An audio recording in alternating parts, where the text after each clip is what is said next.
A kú déédé àsìkò yìí. Kókó inú ìwé ìròyìn la mú wá fún yín láti inú àwọn ìwé ìròyìn ilé wa.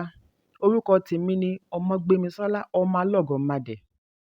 Ìjọba àpapọ̀ ti ṣe àdínkù owó sísan àwọn oníbàárà iná mọ̀nàmọ́ná ẹ̀ka ti band A sí N206.80 per kilowatt látorí N225 per kilowatt lórílẹ̀-èdè Nàìjíríà. Oníbàárà band A ní àwọn oníbàárà iléeṣẹ́ mọ̀nàmọ́ná tí wọ́n ń jẹ ìgbáládùn iná fún ó kéré tán 20 wákàtí lójúmọ́. Nínú ìwé àkíyèsí tí iléeṣẹ́ mọ̀nàmọ́ná Ìkẹjà fi ránṣẹ́ ni wọ́n ti ṣàlàyé wípé àwọn ti ṣe àdínkù owó bẹ̀rẹ̀ láti òní ọjọ́ kẹfà oṣù karùn-ún ọdún 2024 pẹ̀lú àdéhùn àti máa lo iná fún 20 wákàtí lójúmọ́. Wọ́n ní owó iná fún band B, C, D àti E ṣì wà bákan náà.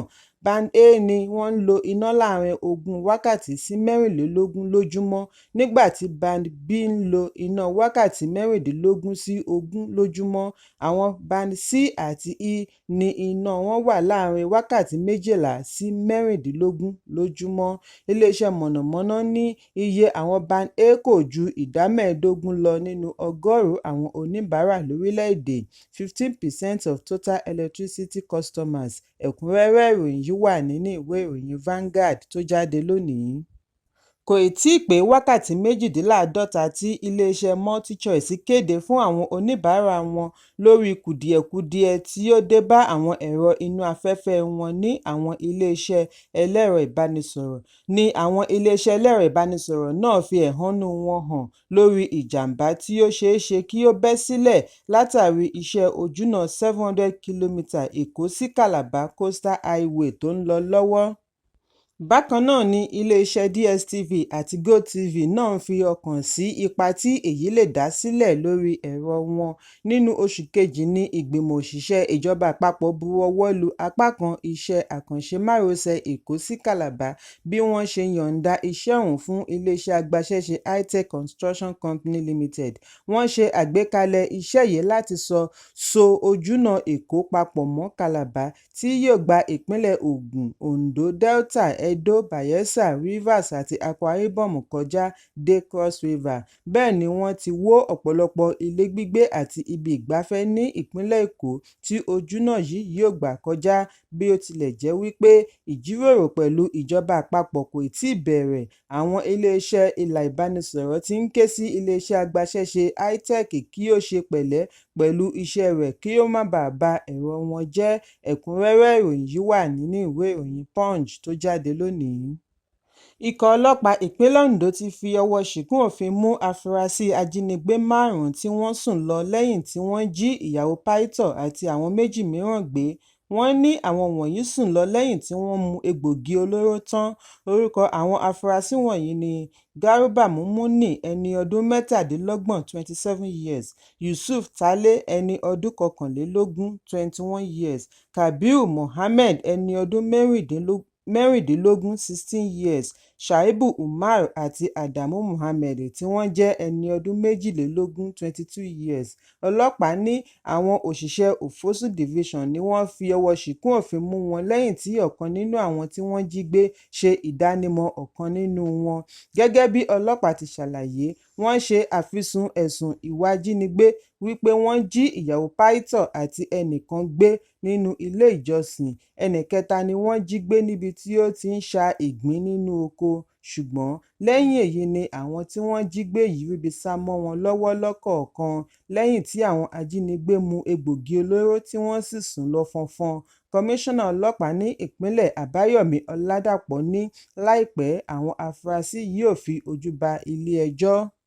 Èyí ń wáyé bí oníṣòwò èso Dọlápọ̀ Babalọ́lá, ẹni ọdún 39 ṣe jẹ́wọ́ lórí bí ó ṣe ṣekú pa ìbátan rẹ̀ pẹ̀lú àwọn ọ̀rẹ́ rẹ̀ 4 fún ètùtù ọlá ní Òkè Igbó, ìjọba ìbílẹ̀ Ilẹ̀ Olújì, Òkè Igbó, ìpínlẹ̀ Ondo.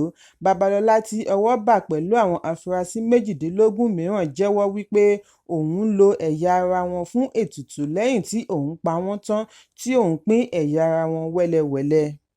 ó ní òun á máa ṣe ìkọlù sí ọkọ̀ alùpùpù wọn bí òun bá ti fi igi àti òkò dá ọkọ̀ alùpùpù wọn dúró, òun á gba alùpùpù wọn, ṣùgbọ́n bí wọ́n bá dá òun mọ̀, òun á ṣekú pa wọ́n. Ó ní òun ti wà lẹ́nu iṣẹ́ láabi yìí láti ọdún 2021. Láàrin ìlú àti agbègbè ni wọ́n ti ń ṣiṣẹ́ láabi wọn. Lára àwọn tí ó ti ṣekú pa ni ìbátan rẹ̀ kan pẹ̀lú ọ̀rẹ́ rẹ̀ 4 tí ó sì gba ọkọ̀ alùpùpù wọn.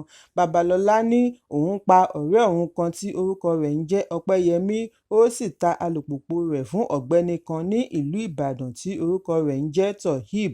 Kọmíṣánná ọlọ́pàá tí ó darí ikọ̀ rẹ̀ lọ ibi sàárè tí wọn kò gbẹ́ jìnnà ní Òkè Igbó níbi tí wọ́n ti hú òkú Ọpẹ́yẹmí Oyèlákin ọlọ́kadà. Gbogbo àwọn tí wọ́n jọ lọ́wọ́ nínú iṣẹ́ láabi yìí ni ọwọ́ ti bà pẹ̀lú babaláwo wọn tí orúkọ wọn ń jẹ́ Mojeed Lawal àti Shina Òjó. Ẹ̀kúnrẹ́rẹ́ ìròyìn yìí wà nínú ìwé ìròyìn Daily Post tó jáde lónìí. Ìdìbò ààrẹ yóò wáyé lónìí ní orílẹ̀-èdè Chad láti fòpin sí ìṣèjọba ológun ọlọ́dún 3 tí ó ti ń wáyé láti fún ìjọba tiwantiwa láàyè. Ìròyìn jábọ̀ wípé ológun Mahamat Idris Deby Itno fi ọwọ́ agbára gbàjọba nínú ọdún 2021. Ẹni ogójì ọdún yìí gbàjọba lẹ́yìn ikú bàbá rẹ̀ tí ó ti ń darí orílẹ̀-èdè Chad láti ọdún 1990. Bàbá rẹ̀ di olóògbé látàrí ojú ọgbẹ́ tí ó ṣe àkóbá fún un lẹ́yìn tí ó lọ ṣe àbẹ̀wò sí ikọ̀ ológun ẹkùn àríwá tí wọ́n ń kojú àwọn rẹ́bù. Ìwádìí sọ di mímọ̀ wípé orílẹ̀-èdè tí ènìyàn inú rẹ̀ wà láàrin mílíọ̀nù 19 kò fi ìgbà kankan rí ìsinmi rí láti ìgbà tí wọ́n ti gba òmìnira kúrò lọ́wọ́ ìjọba amúnisìn ará Faransé ní ọdún 1960. Deby ṣèlérí wípé fún ìgbà díẹ̀ ni òun yóò fi ṣèjọba títí Chad yóò fi yí sínú ìjọba tiwantiwa, ṣùgbọ́n ní báyìí ó ti borí àwọn alátakò nítorí òun ni wọ́n tún yàn láàyò jù nínú àwọn 10 tí wọ́n jọ ń díje. Bí àwọn olùdìbò ṣe ń pòrúurú ọkàn wípé ǹjẹ́ ètò ìdìbò yìí yóò lọ láìní kọ́nu-kọ́họ nínú. Ẹ̀kúnrẹ́rẹ́ ìròyìn yìí wà nínú ìwé ìròyìn Daily Post tó jáde lónìí. Àwọn ìlúmọ̀ọ́ká adẹ́rìn-ín-pọ̀ṣónú àti aláwàdà bíi AY Makun, Ṣèyí Lọ àti MC Lively ni wọ́n wà lára àwọn tí ó péjú-pésẹ̀ síbi ayẹyẹ ìkọ́mọjáde ìbẹta akẹgbẹ́ wọn Àtúyọ̀tà Àpóbọ̀mẹ́ tí gbogbo ènìyàn mọ̀ sí Ali Baba. Níbi ayẹyẹ tí ó wáyé lánàá ọjọ́ Àìkú ni a ti rí ẹbí, ọ̀rẹ́ àti alábàáṣiṣẹ́pọ̀ Ali Baba. Ìkọ́mọjáde ọ̀hún wáyé ní ìjọ ìràpadà The Redeemed Christian Church of God, Christ the Lord Central Parish ní Lẹ́kí. Lẹ́yìn èyí ni jíjẹ mímu tẹ̀lé ní gbọ̀ngàn ayẹyẹ kan tí ó wà ní òpópónà Hakeem Dixon ní Lẹ́kí Phase 1, ìpínlẹ̀ Èkó. Ọjọ́ 1 oṣù kẹrin ni Ali Baba kọ́kọ́ ṣe ìkéde wípé ìyàwó rẹ̀ Mary bí ìbẹta, ṣùgbọ́n ọ̀pọ̀ ni kò gbà á gbọ́ tí wọ́n ṣe bíi wípé ẹ̀tàn lásán ni tí a mọ̀ sí April Fool.